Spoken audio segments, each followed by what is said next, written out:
Namaste ji. We have been receiving a lot of questions regarding communication.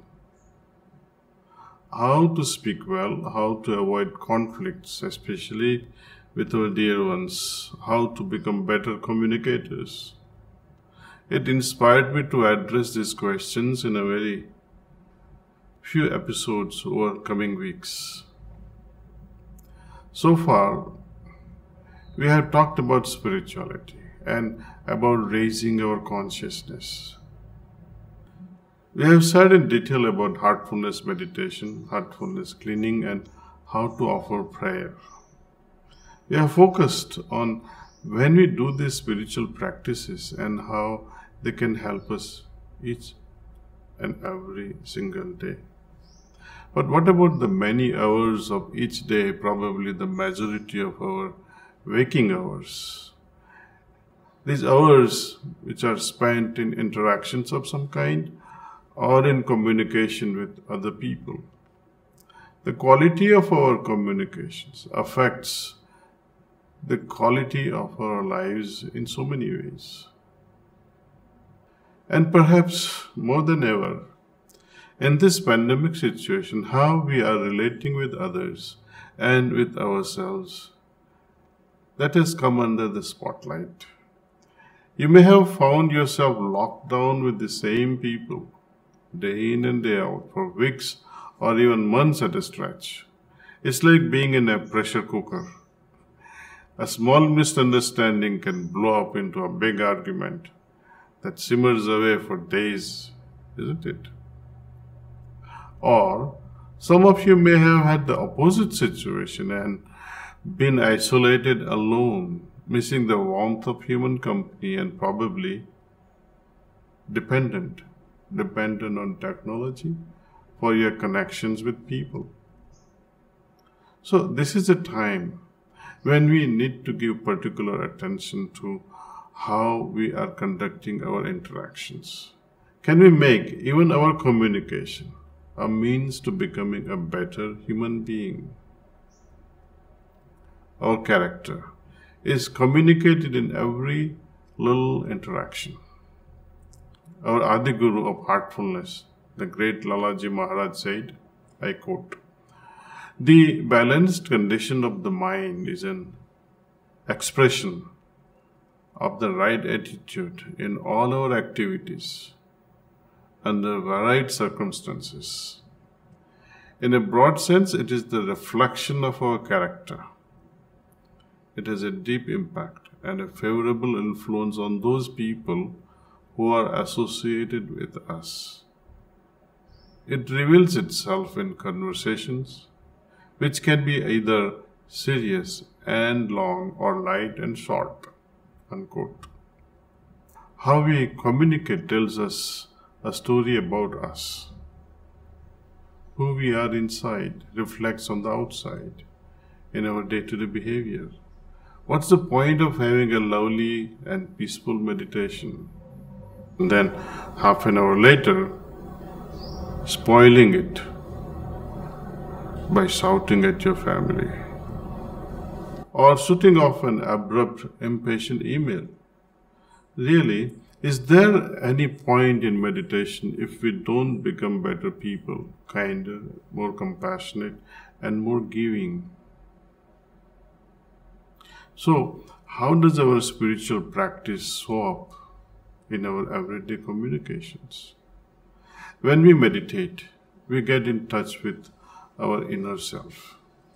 We are immersed in a lighter, finer, and more peaceful vibration. If we are able to keep hold of that calm condition and remain centered in our hearts, our interactions will also be calmer and poised. The foundation of heartful communication is this awareness of inner meditative state or our inner meditative condition, where there can be balance, natural poise, open-hearted attitude resulting from our meditation, which is supported by pranayama. There can only be joyfulness and happiness. We try to carry this calm condition into our daily interactions. To help us do this, it is good to pause after every meditation. I can carefully make a note of how I am feeling and then let this meditative state be infused throughout my system and subtle bodies. When we are in a state of peace, so many of our worries dissolve and we simply don't feel like barking at anyone. Lalaji Maharaj said that when we are in relationship with the current of reality, only those words will be flowing during our conversations which are intended and are just right. And here is a rather similar idea from Dr. Marshall Rosenberg. He was the founder of a process called non-violent communication, which is woven with our heartfulness practices into these heartful connections. He said, I quote, "I believe that when we are really connected with that divinity within each other and ourselves, we enjoy contributing to one another's well-being more than anything else." Unquote. It's this inner, joyful connection with our hearts through a sincere meditative practice that can become a basis for wanting to contribute to the happiness of others. We smile more. Smiling is very much part of heartfulness communication. Smiling has so many benefits. It relieves stress, it releases natural painkillers and mood boosters.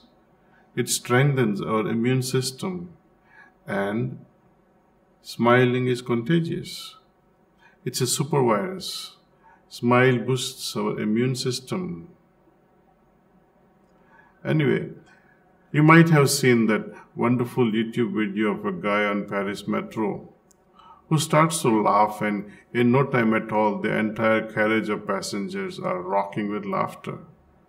It's called Metro Bodhisattva, if you want to look it up on YouTube.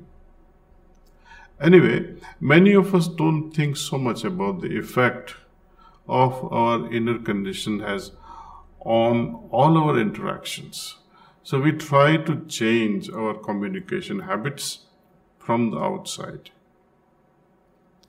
Like trying to be more patient with our kids, or not speaking rudely to someone who is irritating us. Our efforts will bear fruit on some days, and then there are times when things just spin out of control and we go back to the earlier patterns and habits. Is this familiar? So even with the best of intentions, there are times when we simply mess it up. Communication is like letting ourselves out. So what is within me, it will eventually for sure come out, just as the honey that the bees produce. It's colored and flavored by the particular flowers from which they have gathered this nectar. In Scotland, the beekeepers take their hives and put them in the heather that blooms on the hills in the month of August. So the bees, they visit many of these flowers. Then they produce heather honey, which is famous for its fragrance and a very special taste. India also has its own pedigree of neem honey or mustard honey or tulsi honey, each expressing the source via flavor, color, and more than that, its medicinal impact. Words too, coming from persons of various types, also carries with it the music, or the noise, or the affection, or the anger. In short, it reflects who you really are. So if we immerse ourselves in the fragrance of pranahuti, this yogic transmission that we receive during meditation, then over a period of time, this will likewise sweeten our way of being with each other and how we live in this world. We will imbibe the inner condition and it will permeate our interactions more and more. Inner communion in deep meditative states affects our inner communication with ourselves, how we think and feel inside, our way of thinking and relating to others and ourselves. Then emerges as heart-centered outer communication in our interactions with everyone. Eventually, this can become harmonious, relating like an outer communion, where there is a subtle flow of mutual understanding between myself and another. Have you ever watched an old couple who have been happily married for several decades? I remember seeing this one day while I was strolling around a park in New York when I used to live there. This couple didn't say a word, but I observed how they companionably shared a picnic lunch near the lake, gazing in peace over the lovely surroundings, and after a while they left in a state of contentment, hand in hand.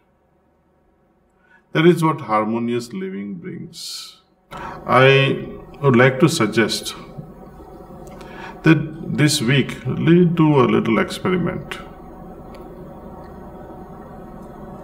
Observe, how is your inner state when you are interacting with someone where things go well? Like over a coffee with a friend or a colleague, or at home with your partner or children. Note your condition when the communication is harmonious. How are you feeling inside? And importantly, how are you expressing yourself? And what is the quality of your listening at that time?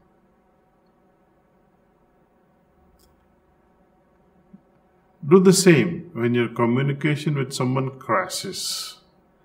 Any difficulties or conflict that happens with someone, take time to note what is happening when your communication is dwindling or failing. Again, observe your inner state and what was your intention?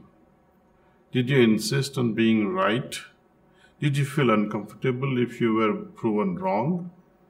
Did you speak more than you listened? Could you sense how the other person was feeling?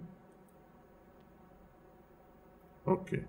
Now note down with complete honesty, with your with your hands over your heart, in your personal journal, what was your condition like during and after those interchanges? In general, let's experiment with becoming more aware of how we are communicating and what our inner state is at any one time. We can't change something unless we first become aware of what we are trying to change. And in our next sessions, we will explore more about listening and speaking heartfully and how our natural interconnectedness with each other can support our journey in this life.